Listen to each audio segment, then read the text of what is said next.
March 15, 1945.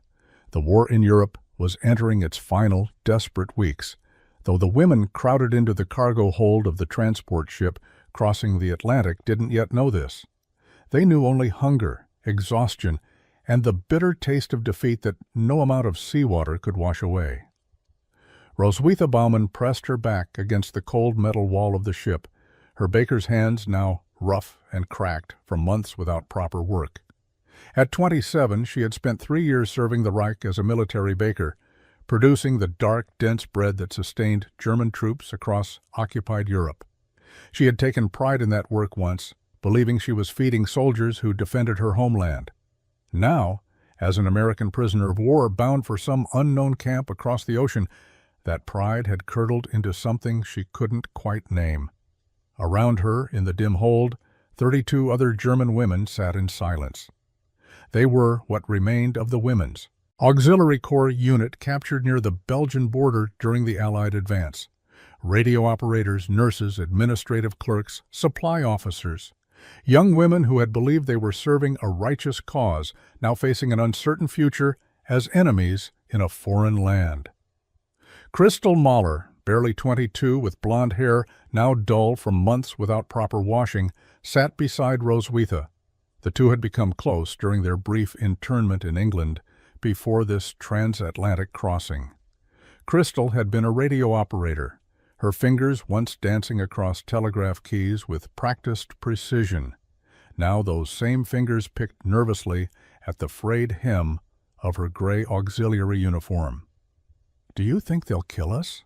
Crystal whispered in German, her voice barely audible above the ship's engines.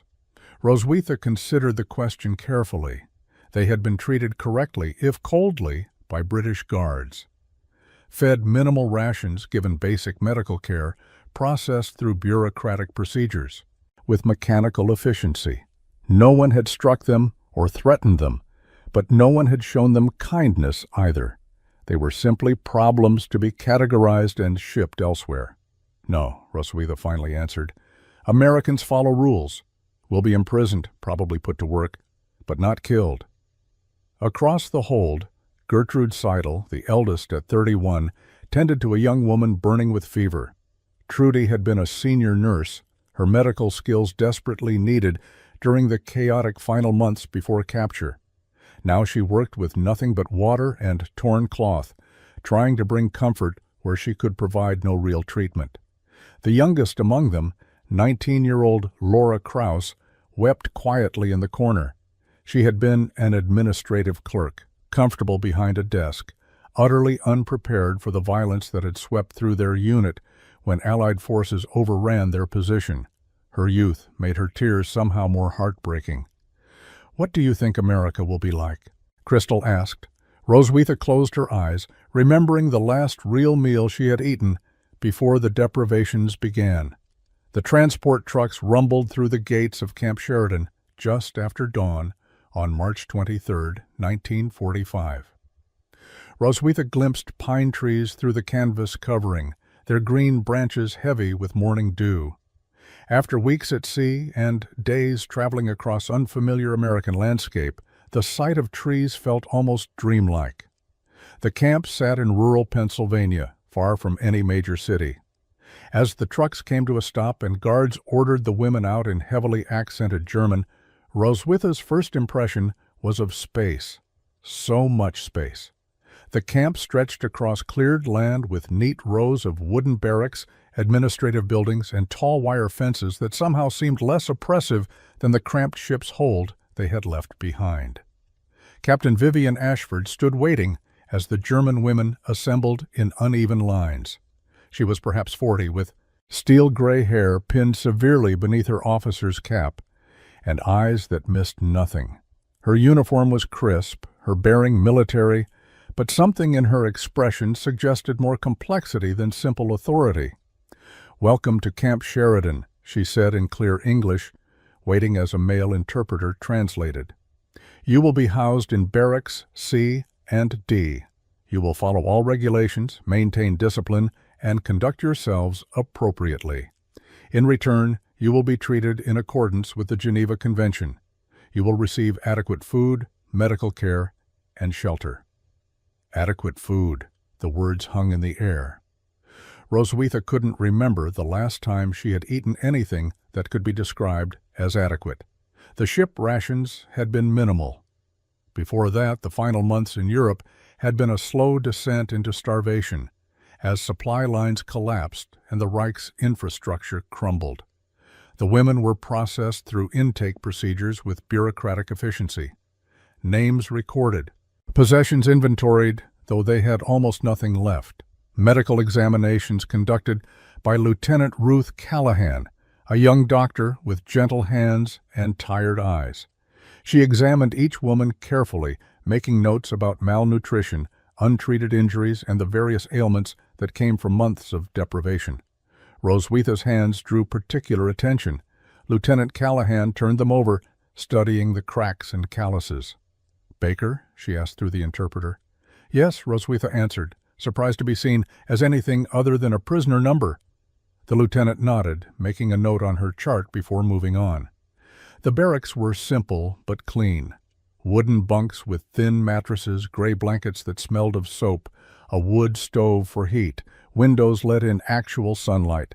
After the darkness of the ship's hold, the brightness felt almost painful. Crystal claimed the bunk above Roswitha's. "It's better than I expected," she whispered in German as the guards left them. To settle in.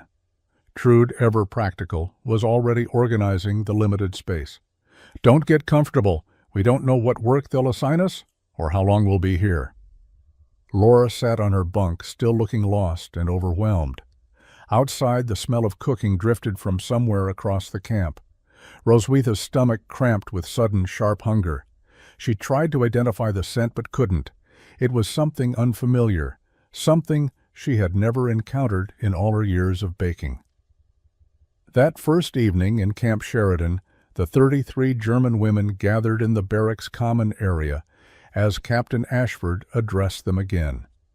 This time she spoke more slowly, allowing the interpreter to convey not just words but meaning.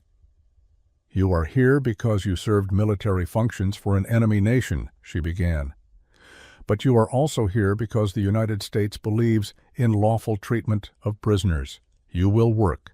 You will contribute to this camp's operation.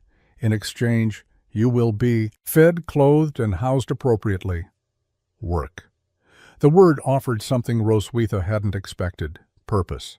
The weeks of passive transport, of being moved like cargo from one holding area to another, had been harder than she'd anticipated. Her hands needed occupation. Her mind needed distraction from thoughts she couldn't afford to examine too closely. The women were divided into work assignments based on their previous skills. Trudy and 2 other nurses were immediately assigned to the camp infirmary. Laura and the administrative clerks would work in the records office. Crystal and the radio operators were assigned to maintenance and cleaning duties, their technical skills irrelevant in captivity. When Roswitha identified herself as a baker, Captain Ashford's expression shifted slightly. "We have a kitchen staff shortage," she said through the interpreter, "but placing you there requires approval. For now, you'll work in the laundry." Roswitha nodded, understanding the unspoken concern. A baker had access to food, to supplies, to potential tools that could become weapons. Trust had to be earned. The dining hall that evening provided their first American meal. Roswitha sat between Crystal and Edeltraud Hoffman, a supply officer whose organizational skills had made her invaluable during their unit's chaotic final days.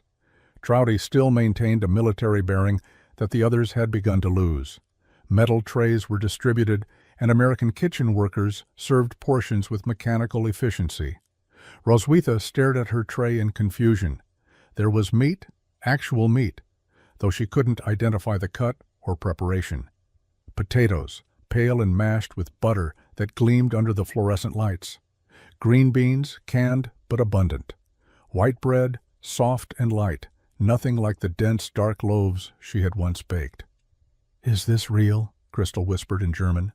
Around them, other women stared at their trays with similar disbelief. This wasn't minimal rations. This wasn't the thin soup and hard bread they had survived on for months. This was more food than Roswitha had seen on a single plate since 1943. Laura began to cry quietly, her fork trembling in her hand. "Eat," Trudy commanded softly, slowly. "Your stomachs aren't used to this." Roswitha took a small bite of the mashed potatoes. The butter, the salt, the creamy texture hit her tongue like a memory from another lifetime. She had to pause, had to close her eyes against the sudden emotion that threatened to overwhelm her.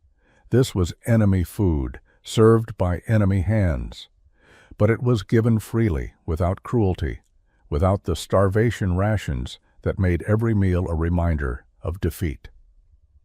The next morning began at 6 o'clock with the sound of a bell echoing across Camp Sheridan. Roswitha woke disoriented, momentarily forgetting where she was until the unfamiliar ceiling of the American barracks came into focus. Around her, other women stirred, their movements slow and cautious as if they too needed time to remember their new reality. The laundry building sat at the eastern edge of the camp, a long wooden structure filled with industrial washing machines and drying lines. Roswitha reported there with 6 other German women, all of them uncertain what to expect. An American corporal, Daniel Morales, demonstrated the machines through gestures and simple commands. He was young, perhaps 25, with dark hair and patient brown eyes that held no obvious hostility. The work was hot, repetitive, and physically demanding. Roswitha spent hours feeding sheets and uniforms through the washing machines, hanging wet laundry on lines, folding dried items into precise military standards. Her baker's hands, accustomed to kneading dough, adapted quickly to the new labor. The mindless repetition provided what she needed most, distraction from thoughts that circled endlessly through her mind. During the lunch break, the laundry workers ate in a small room adjacent to the main building. Corporal Morales distributed sandwiches, each wrapped in waxed paper. Roswitha unwrapped hers carefully, studying the construction. White bread, thin sliced meat. She thought might be ham, yellow cheese, and a green leaf of lettuce. Simple, but more substantial than anything she had eaten in months. "Thank you," she said in careful English, one of the few phrases she knew. Corporal Morales nodded, his expression neutral but not unkind. "You're welcome." The other women ate in silence, aware that they were being observed. Private Francis Wong, a Chinese-American guard who monitored the laundry facility, stood near the door with his rifle held loosely. He seemed more bored than vigilant, occasionally glancing at a folded newspaper tucked into his belt. Roswitha noticed how the Americans moved through the camp with an ease she had never witnessed among German military personnel. They joked with each other, their interactions casual, despite clear rank structures. There was food everywhere, not hoarded or rationed, but simply available. She saw kitchen workers carrying boxes of supplies, guards eating apples as they walked their routes, administrative staff drinking coffee from ceramic mugs. This casual abundance disturbed her more than hostility would have. She had been taught that America was weak, soft, barely holding together under the strain of war. But what she witnessed suggested something different. A nation with resources so vast that even prison camps operated with surplus. That afternoon, Sergeant Walter Novak entered the laundry to inspect the work. He was a large man, perhaps 50, with graying hair and the weathered face of someone who had spent decades working with his hands. Sergeant Walter Novak walked through the laundry facility with the confidence of someone who knew every corner of Camp Sheridan. He was the head chef, Roswitha learned through whispered translations, responsible for feeding hundreds of soldiers and prisoners. His inspection had nothing to do with laundry and everything to do with observing the new German workers. He paused near Roswitha's station, watching her fold a stack of kitchen linens with practiced precision.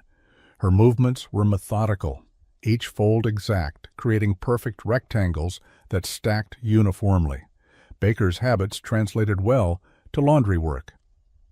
"You fold like someone who's worked in kitchens," he said through Corporal Morales, who had been pulled in to translate. Roswitha hesitated, unsure if honesty would help or harm her situation. "I was a baker, 3 years, military bakeries." Sergeant Novak nodded slowly, his expression unreadable. He asked several questions through the translator: what kind of bread she made, how large were the ovens, what quantities she managed daily. Technical questions that revealed his own expertise. Finally, he grunted something to Corporal Morales and left.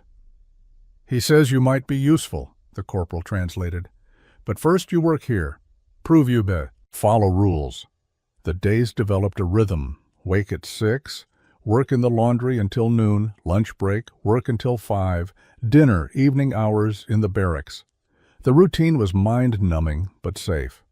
Roswitha began to sleep through the nights without waking in panic, her body slowly accepting that immediate danger had passed. On the 5th day, something changed. Roswitha was hanging sheets on the drying lines when a scent drifted through the open windows. It stopped her mid-motion, the wet sheet forgotten in her hands. The smell was sweet, rich, complex. Cinnamon, she identified immediately, but also butter, sugar, vanilla. Something baking, something indulgent. Her eyes closed involuntarily. The scent transported her to childhood, to her grandmother's kitchen in Bavaria, to Sunday mornings, before the war, when such luxuries still existed. She hadn't smelled cinnamon in years. The spice had disappeared from German stores by 1942, reserved for military hospitals and high-ranking officials, if it existed at all. "What is that?" Crystal asked in German, appearing beside her with another basket of wet laundry. Her face held the same transported expression. Other German women had paused in their work, all of them drawn to the windows by that impossible scent. It drifted from the main kitchen building across the compound, carried on the morning breeze like a taunt or a promise. Roswitha forced herself back to work, but the scent lingered. It permeated the laundry building, mixing with the smell of soap and steam.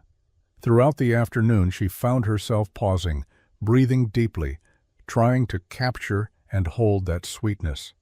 It reminded her of everything she had lost: normal life, abundance, the simple pleasure of food, made for enjoyment rather than mere survival. That evening in the dining hall, the scent's source remained invisible. The prisoners received their standard portions: meat, vegetables, potatoes. Good food, adequate food, but nothing sweet. Sunday morning arrived with unexpected developments. Captain Ashford announced through interpreters that prisoners who had demonstrated good behavior would receive additional privileges. Mail would be permitted, supervised letters to and from Germany through the International Red Cross. Work assignments might be adjusted based on skills and camp needs. Small personal items could be purchased from the camp commissary with earned credits. The news created cautious optimism among the German women. Connection to home, however tenuous, offered hope that someone somewhere might have survived. Roswitha thought of her mother in Hamburg, her 2 younger sisters.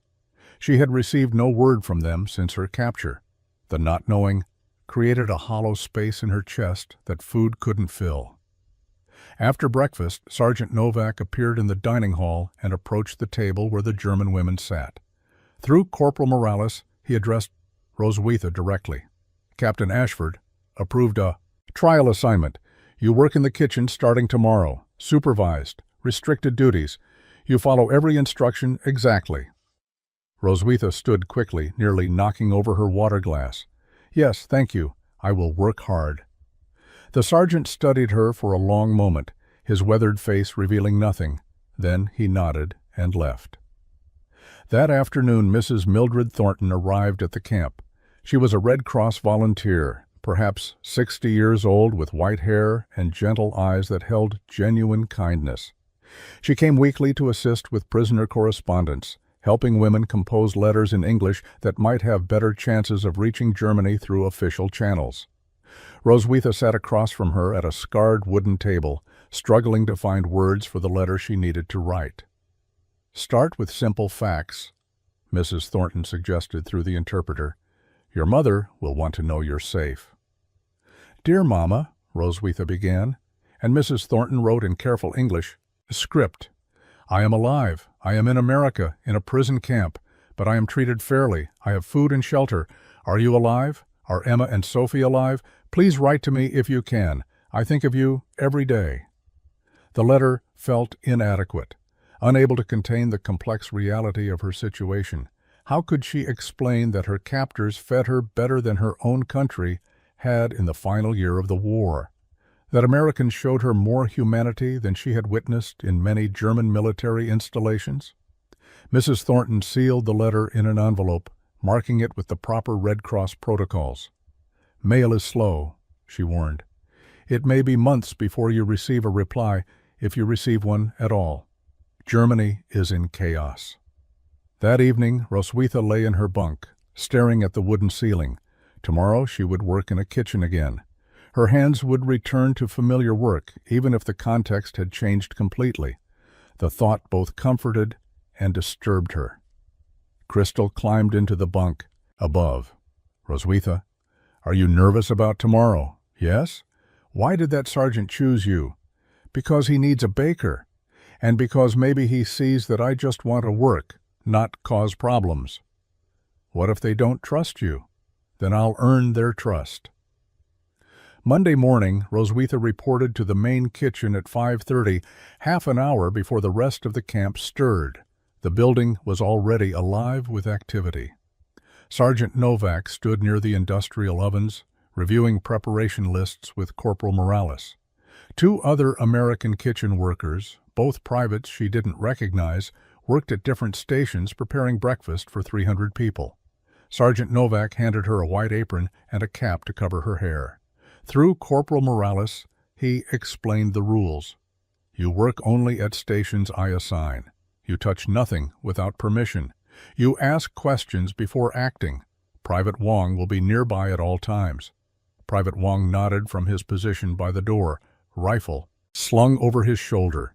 His presence was meant to be intimidating, but Roswitha felt only relief.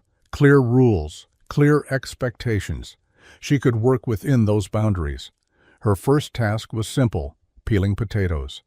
Mountains of them, destined for breakfast hash. Her hands moved automatically, the peeler becoming an extension of her fingers.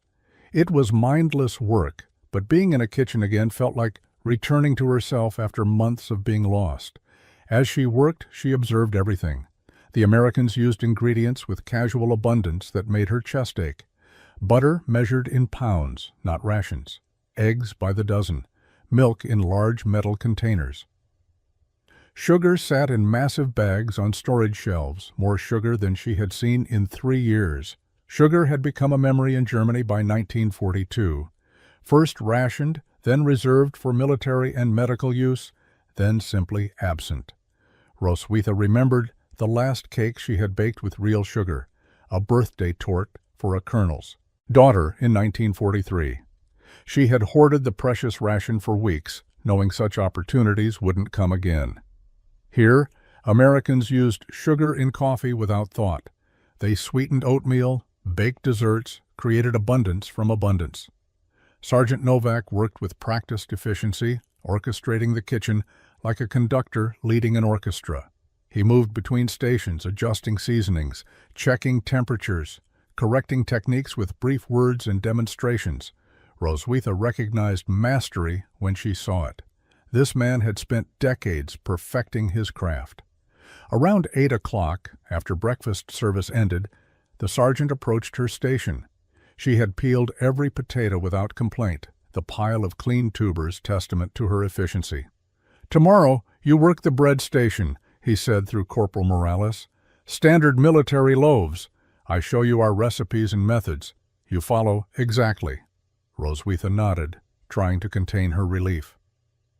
Bread was familiar territory, even if American methods might differ from German techniques. The sergeant paused, studying her with those unreadable eyes. "You were Wehrmacht baker." "Yes, 3 years. Mostly dark rye, some wheat when supplies permitted. Dark rye is good bread, honest bread." He said something else in English that the corporal didn't translate, then returned to his work. That afternoon, Roswitha's hands cramped from the unfamiliar peeling motion. But the ache felt purposeful, earned. She had contributed something useful. In the chaos of defeat and captivity, that small purpose mattered more than she could explain. Tuesday morning brought Roswitha to the bread station. Sergeant Novak had already prepared the workspace, massive mixing bowls, industrial-sized bags of flour, containers of yeast, measuring implements scaled for institutional cooking. The setup was familiar despite being American. Bread was bread, requiring the same fundamental elements regardless of nationality. The sergeant demonstrated his technique through action rather than excessive translation. His hands moved through the dough with confidence born from repetition. Roswitha watched carefully, noting differences from German military methods. Americans used more fat in their dough, added milk where Germans used only water, preferred lighter textures over dense nutrition. When he stepped back, gesturing for her to begin, Roswitha approached the mixing bowl with reverence. Her hands sank into flour for the first time in months. The sensation was profound, almost spiritual. This was her craft, her identity, the skill that defined her before the war redefined everything. She measured ingredients according to his specifications, her movements precise.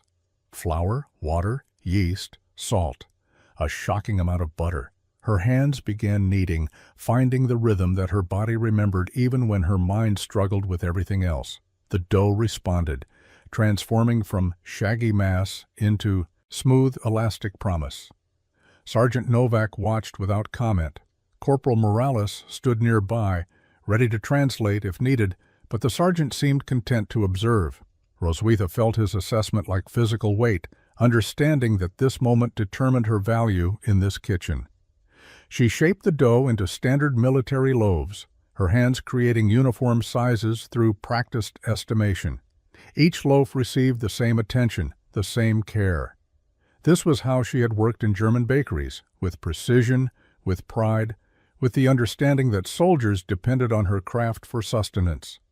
While the loaves underwent their first rise, the sergeant gestured toward a different station. Large sheet pans waited there, along with ingredients that made Roswitha's breath catch: flour, sugar, butter, cinnamon, the components of something she hadn't made in years. "Special order," Corporal Morales translated. "Officers' mess wants cinnamon rolls for Thursday breakfast. Sergeant says you watch today, help tomorrow.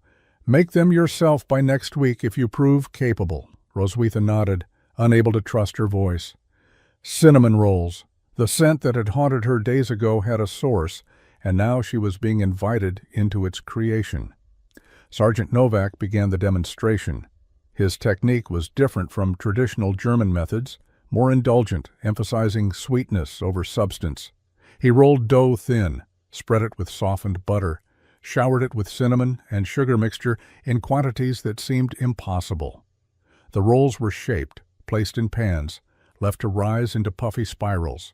When they baked, the kitchen filled with that intoxicating scent. Roswitha stood at her bread station, pretending to work while her entire being focused on those cinnamon rolls transforming in the oven. The smell triggered that memory so powerful she had to grip the counter for stability. Her grandmother's kitchen. Sunday mornings. Warmth and safety and abundance before the world fell apart. The timer rang. Sergeant Novak removed the rolls, each one golden and perfect. While they cooled slightly, he prepared glaze, powdered sugar, milk, vanilla. Sergeant Novak drizzled white glaze over the warm cinnamon rolls with practiced ease. The sweet icing melted slightly, running into the spirals and creating pools of sugary perfection. Roswitha watched from her station, trying to maintain professional focus while her body betrayed her with physical hunger that transcended mere emptiness. The sergeant cut a single roll from the corner of the pan. Steam rose from the exposed interior, revealing layers of cinnamon sugar swirled through tender dough. He placed it on a small plate, added a fork, and crossed to where Roswitha stood. Through Corporal Morales, he said simply, "You taste. You cannot make what you don't understand." Roswitha stared at the plate. This wasn't prisoner rations.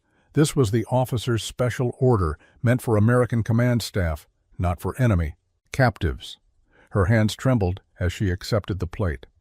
Sergeant Novak, she managed in her careful English. "I cannot. This is not for prisoners." The sergeant's weathered face remained impassive. "You are a kitchen worker now. Kitchen workers must know the food they make. This is not gift. This is training. Eat." She sat on a nearby stool, fork gripped in her unsteady hand. The other kitchen workers had paused their tasks, watching this unexpected moment.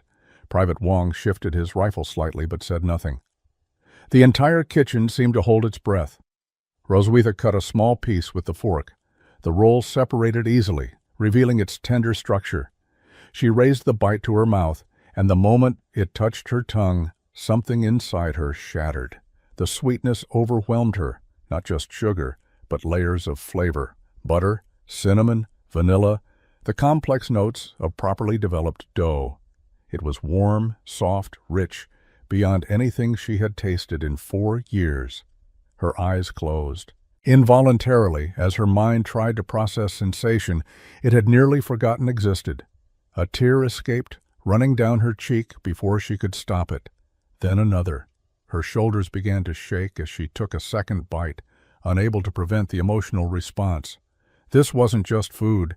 This was everything the war had stolen: comfort, abundance, the simple human pleasure of something made beautiful rather than merely functional.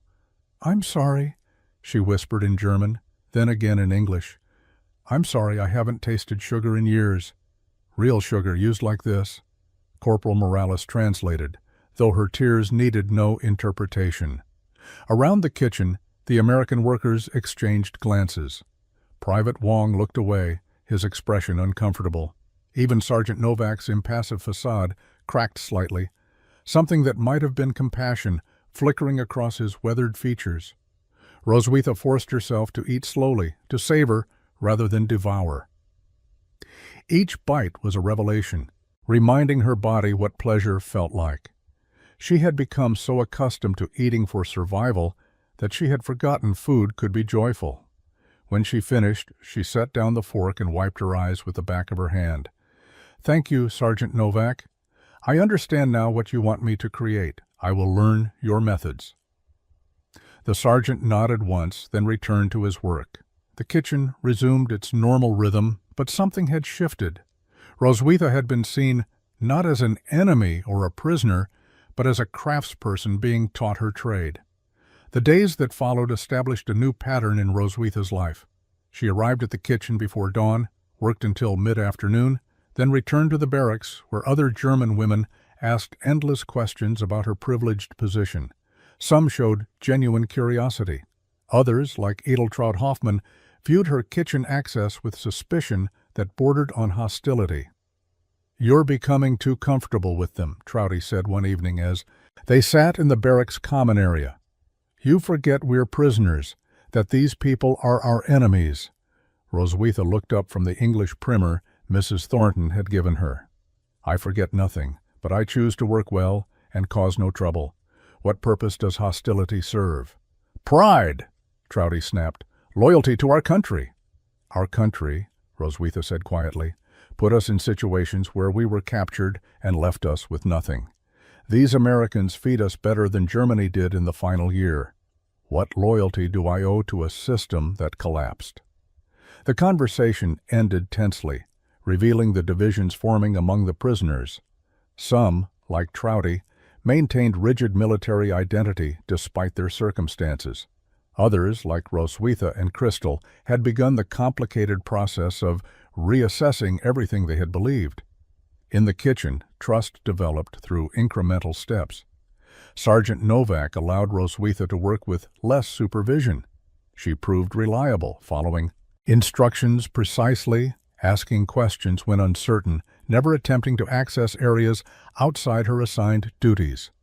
Private Wong spent less time actively watching her and more time reading his newspaper nearby. Corporal Morales began teaching her English during slower kitchen moments. "You need words," he explained. "Sergeant Novak won't always have translator available. You must understand instructions directly." The lessons were practical, focused on kitchen terminology and common phrases.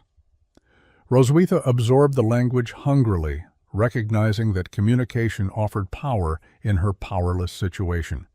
Within 2 weeks, she could understand most of the sergeant's instructions without translation. Thursday arrived with the special officer's order, cinnamon rolls for breakfast.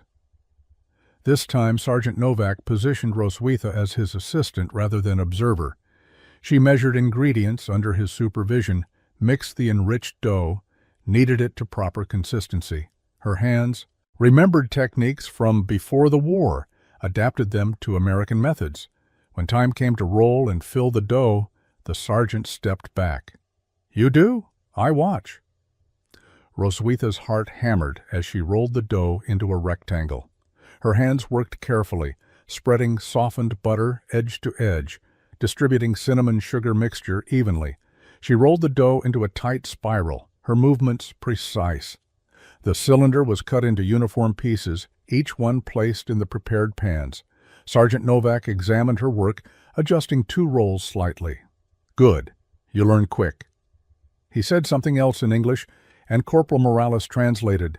"He says you have baker's hands, honest hands."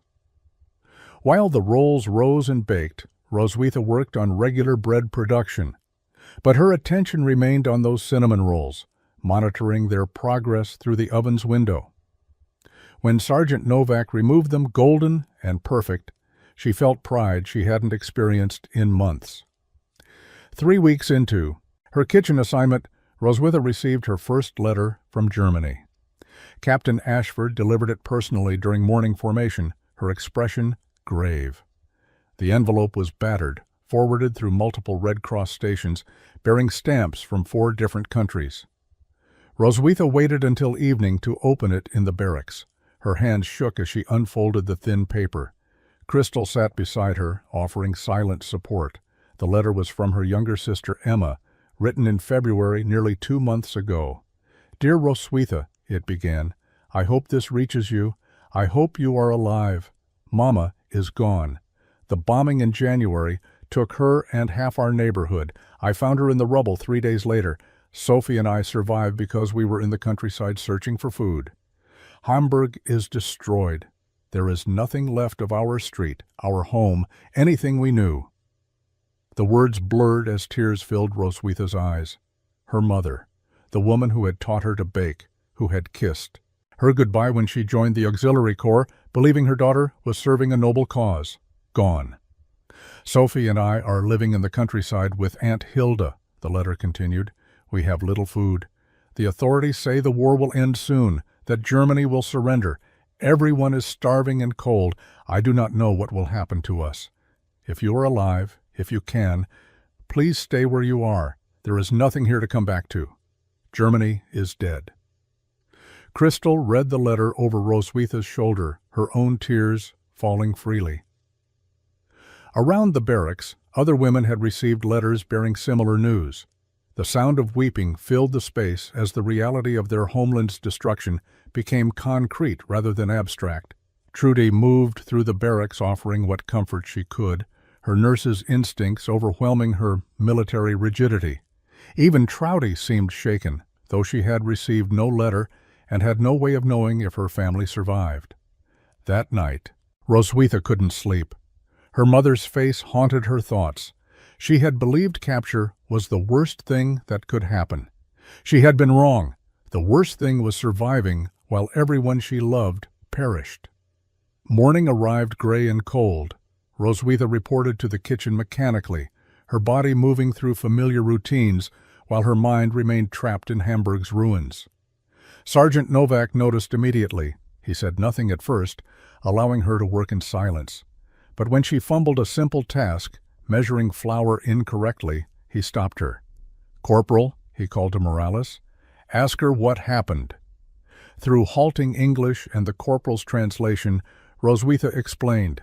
The letter, her mother, the destruction of everything she had known.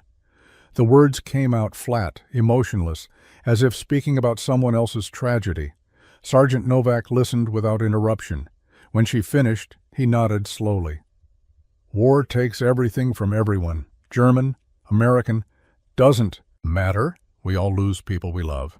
He paused, then added through translation, Your mother would want you to keep living, keep working, honor her by surviving well." The simple words broke something open in Roswitha's chest. She nodded, unable to speak, and returned to her work with tears streaming down her face. But her hands moved correctly now, measuring and mixing with precision. Working through grief was something she understood. April brought warmer weather and unexpected changes to Camp Sheridan. News filtered in of Allied advances deep into Germany, of Soviet forces approaching Berlin, of the inevitable collapse now obvious to everyone. Among the German prisoners, this news created complex reactions. Relief that the war would end mixed with dread about what defeat would mean for their destroyed country. In the kitchen, Roswitha had earned enough trust for expanded responsibilities. Sergeant Novak assigned her the complete bread production, mixing, kneading, shaping, baking, all without direct supervision. Private Wong still maintained presence, but from a distance, his attention more on his newspaper than on her activities. The work became meditation, a way to process grief that had no other outlet. Her hands moved through dough, while her mind circled endlessly around her mother's death, her sister's suffering, the magnitude of loss that seemed too large to comprehend. Bread couldn't bring her mother back, but creating something nourishing from basic ingredients offered small purpose in purposeless circumstances. Corporal Morales had become more than a translator. He talked with her during breaks, sharing stories about his family in New Mexico, his mother's cooking, his hopes for after the war. His kindness was casual, uncalculated, the natural friendliness of someone who saw people rather than categories. "My mother makes tortillas every morning," he told her one afternoon while they worked side by side preparing vegetables. "Fresh, hot, perfect. She'd probably like you. She respects anyone who understands bread." The casual inclusion in his thoughts about future and family struck Roswitha as profound. He spoke to her as if she were a person with a future worth considering, not an enemy prisoner whose fate remained uncertain. One morning, Sergeant Novak announced a special requirement. "General inspection next week. Command wants demonstration of camp efficiency. Kitchen will prepare special meal. You make cinnamon rolls." Enough for inspection committee. Roswitha's stomach tightened. This wasn't routine officer's breakfast. This was performance under scrutiny, her work representing the kitchen's capabilities. Success could mean continued trust. Failure could mean return to laundry duty.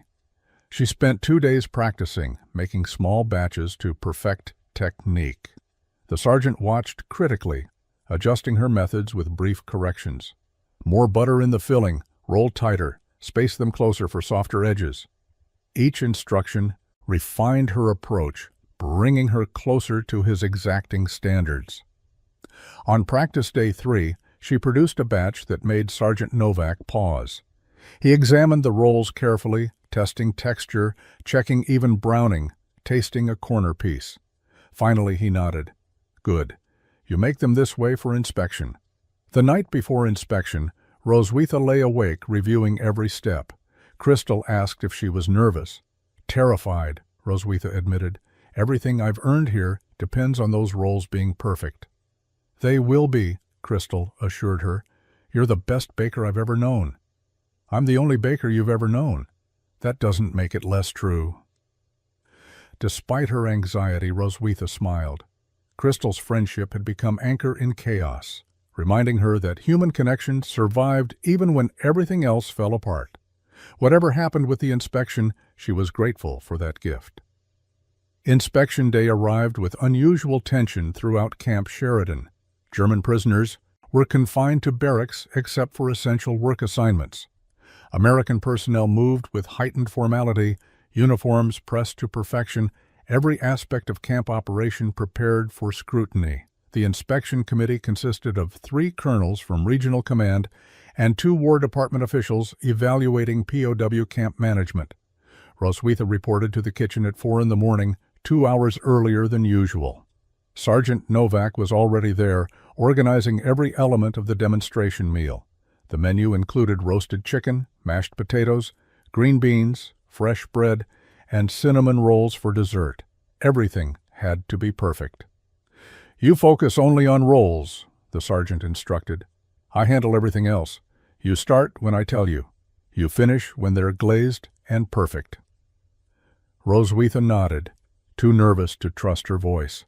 She had laid out all ingredients the night before, measuring and remeasuring to ensure accuracy. Her hands felt clumsy as she began the dough, mixing and kneading with movements that should have been automatic but felt foreign under pressure. Sergeant Novak worked 3 stations away, orchestrating the meal with practiced efficiency. Corporal Morales and another private managed vegetables and sides. Private Wong maintained his usual position, though today he stood straighter, more obviously vigilant. The kitchen hummed with focused activity. The dough came together properly despite Roswitha's nerves. She shaped it into a ball, covered it, set it aside to rise. While waiting, she prepared the filling. Butter softened to perfect spreading consistency, cinnamon and sugar mixed in precise proportions. Her grandmother had taught her that cinnamon rolls required patience and attention. Rushing produced mediocre results. When the dough had risen sufficiently, she rolled it on the floured surface. Her hands steadied as familiar work took over, muscle memory overriding anxiety. The rectangle formed evenly, edges straight, thickness uniform. She spread butter, distributed cinnamon sugar, rolled the dough into a tight spiral. Each motion felt like prayer.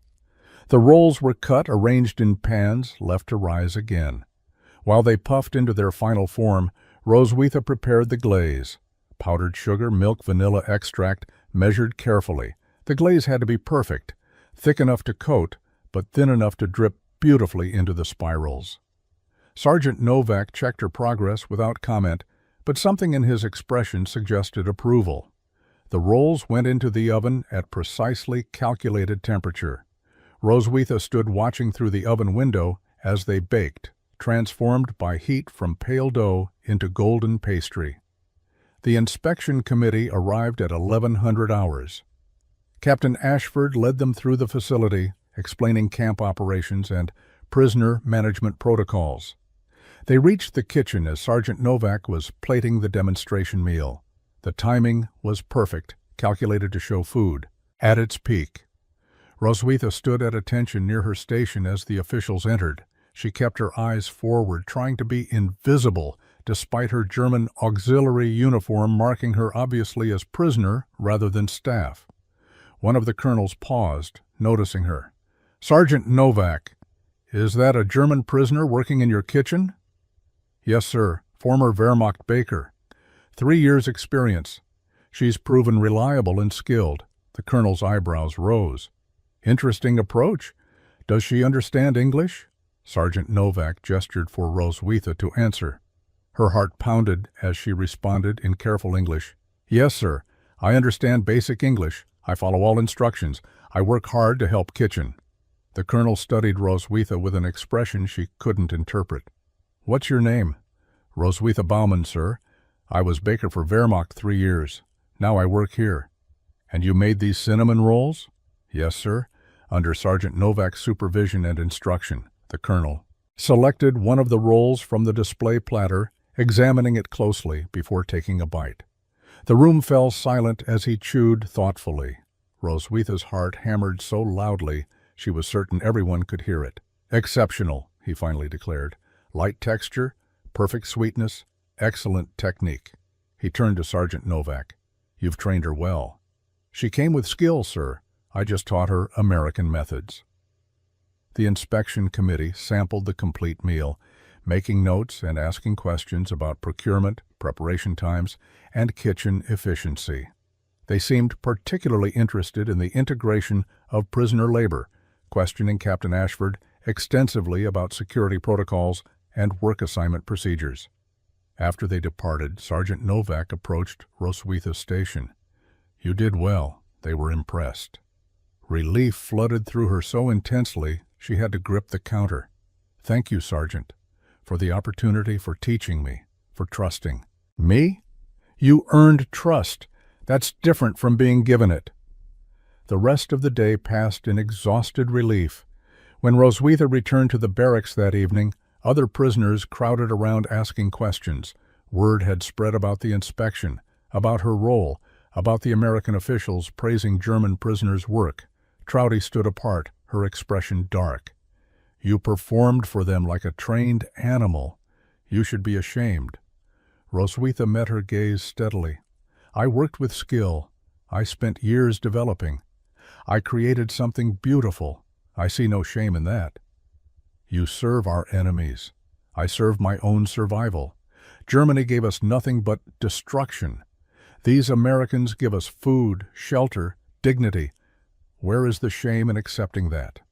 The confrontation drew a line between prisoners who clung to old identities and those willing to adapt to new realities.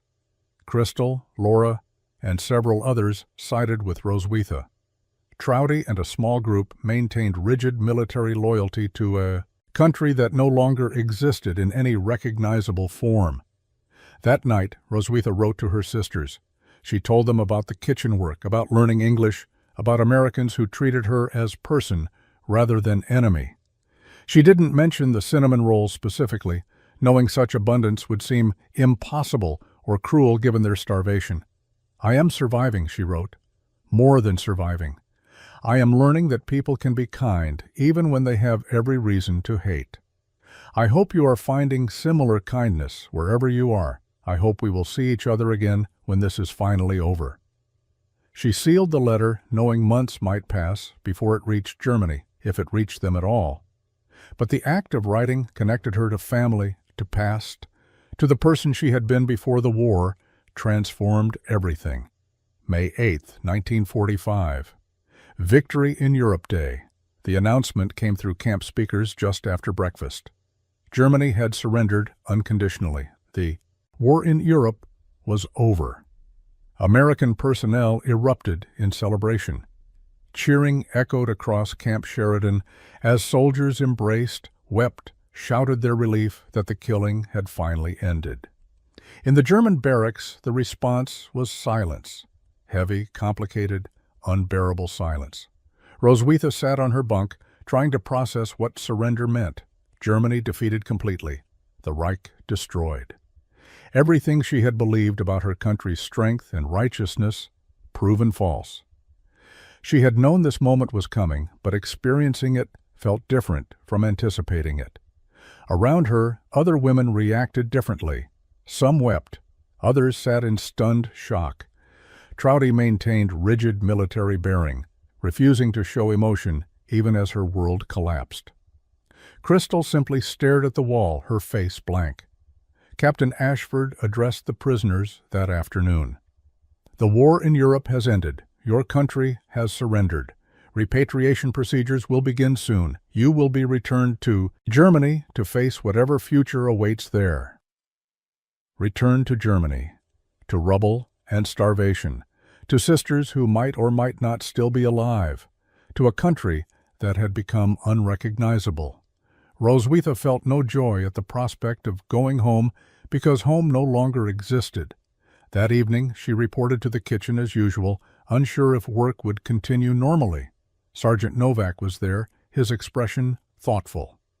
The celebration among American staff had subsided into quieter relief, the exhaustion of years finally permitting itself to surface. "War is over," he said simply. "You will go home soon."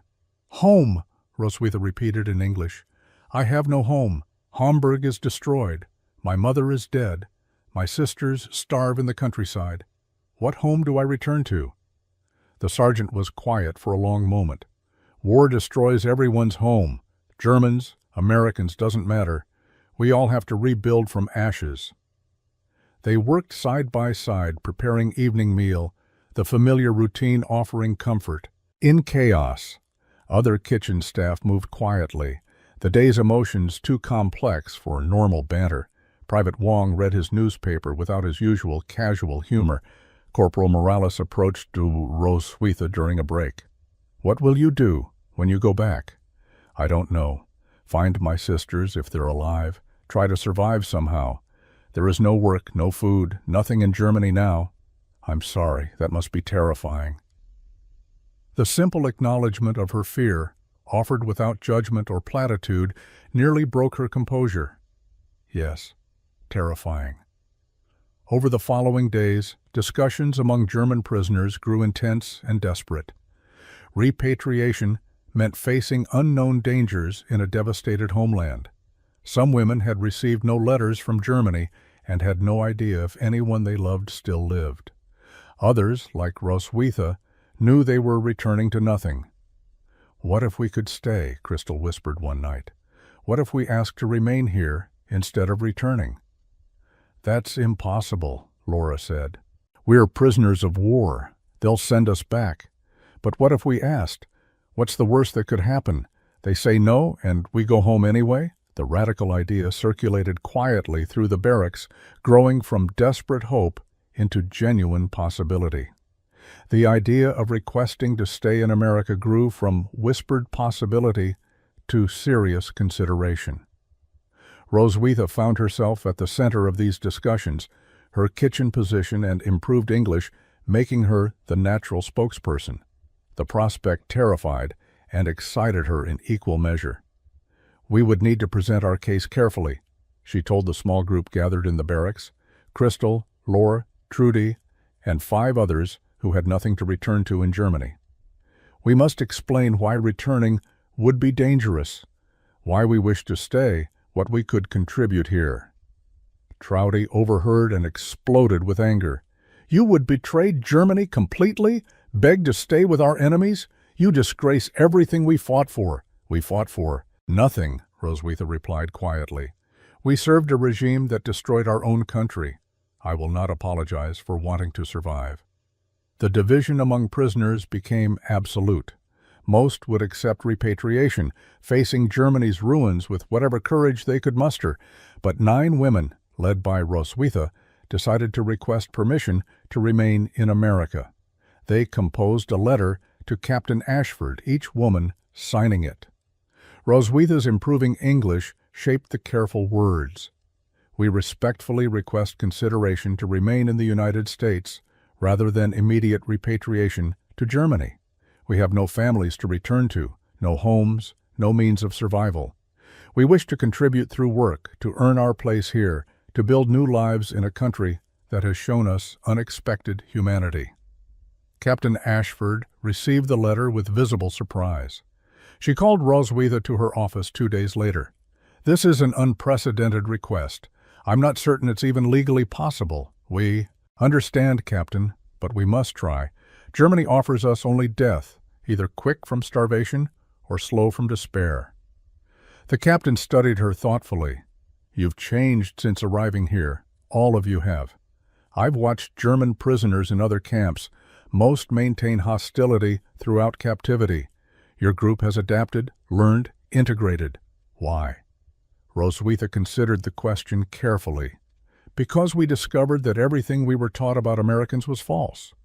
We expected cruelty and found kindness. We expected hatred and found opportunities for redemption. We learned that enemies can become something else when both sides choose humanity over hatred." The captain nodded slowly. "I'll forward your request through proper channels, but understand this may take months to resolve. The bureaucracy of peace is slower than the bureaucracy of war." In the kitchen, Sergeant Novak had heard about the request. "You want to stay in America?" "Yes, Sergeant, if permitted." "Why? Your country needs rebuilding. Skilled people like you could help." "My country destroyed itself. I owe it nothing. But here I have found work I value, people who treat me fairly, the possibility of a future. Is that not worth requesting?" The sergeant was quiet for a long moment, then nodded. "If you stay, you'll need sponsor. Someone to vouch for you, help you establish yourself. I could do that, if it comes to it." The bureaucratic process moved with glacial slowness through summer and into autumn. The 9 German women who had requested to stay remained at Camp Sheridan in a strange limbo, no longer quite prisoners, but not yet free. Other German POWs had been repatriated in waves throughout June and July, returning to a divided and occupied Germany. Trouty left without saying goodbye, her contempt for those staying evident in her rigid silence. Others departed with mixed emotions, carrying letters from the remaining women to deliver if they somehow found their families. The barracks grew emptier, quieter, haunted by absence. Roswitha continued her kitchen work, now essential rather than experimental. With many American personnel discharged and returning to civilian life, the camp needed her skills. Sergeant Novak had formally requested her retention as paid employee rather than prisoner, pending resolution of her immigration status. In September, official word finally arrived. The 9 women would be reclassified as displaced persons and granted provisional work permits while their immigration applications processed. They would need sponsors, employment, and community support to transition from prisoner status to potential citizenship. Sergeant Novak made good on his promise, sponsoring Roswitha and helping her secure employment at a civilian bakery in the nearby town. Mrs. Thornton helped Crystal find work as a seamstress. Lieutenant Callahan arranged for Trudy to continue nursing training. Each woman found Americans willing to offer second chances. The transition was terrifying. After months of structured captivity, suddenly being responsible for their own housing, finances, and futures felt overwhelming. Roswitha rented a small room above the bakery where she worked, her first independent living space in years. The freedom was intoxicating and terrifying in equal measure.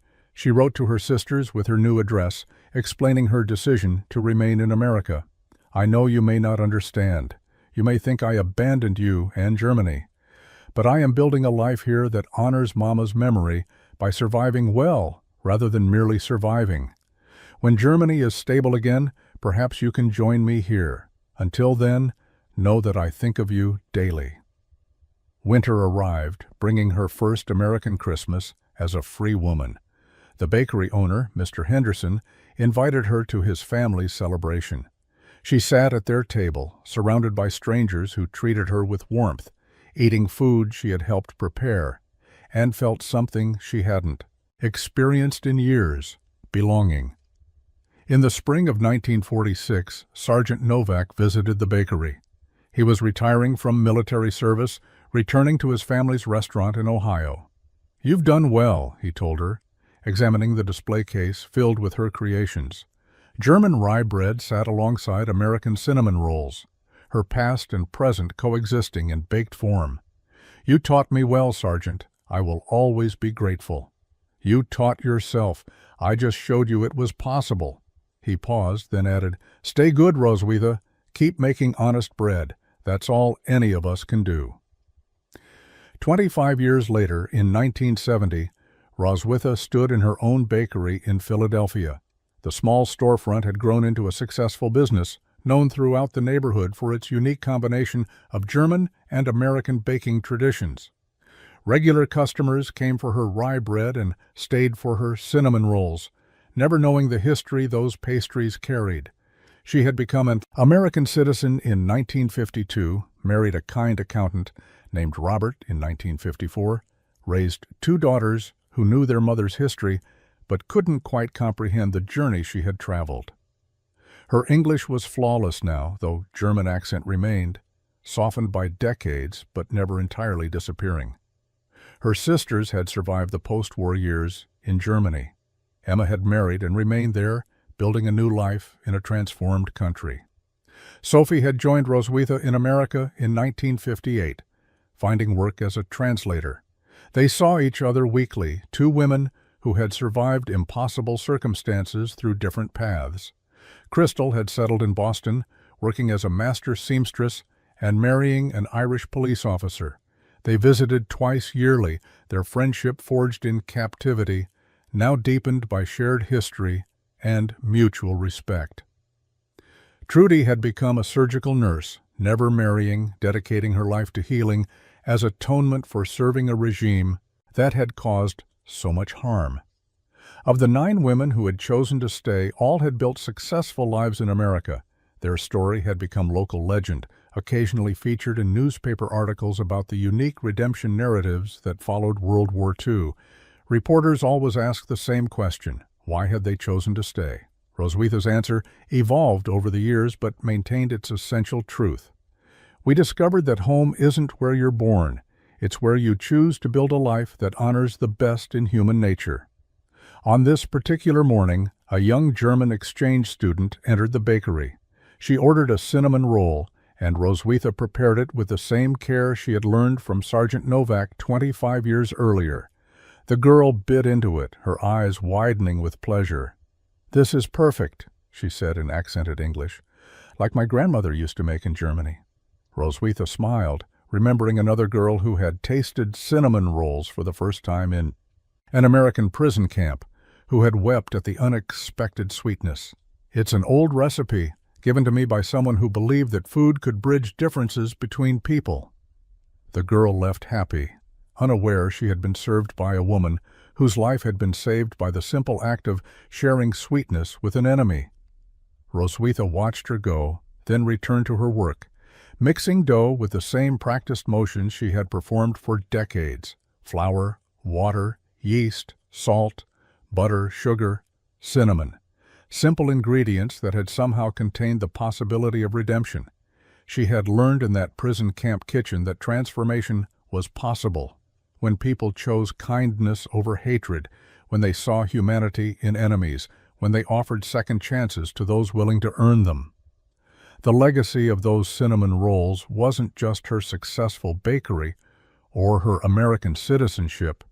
It was the understanding that even in humanity's darkest moments, individual people could choose to create sweetness instead of bitterness.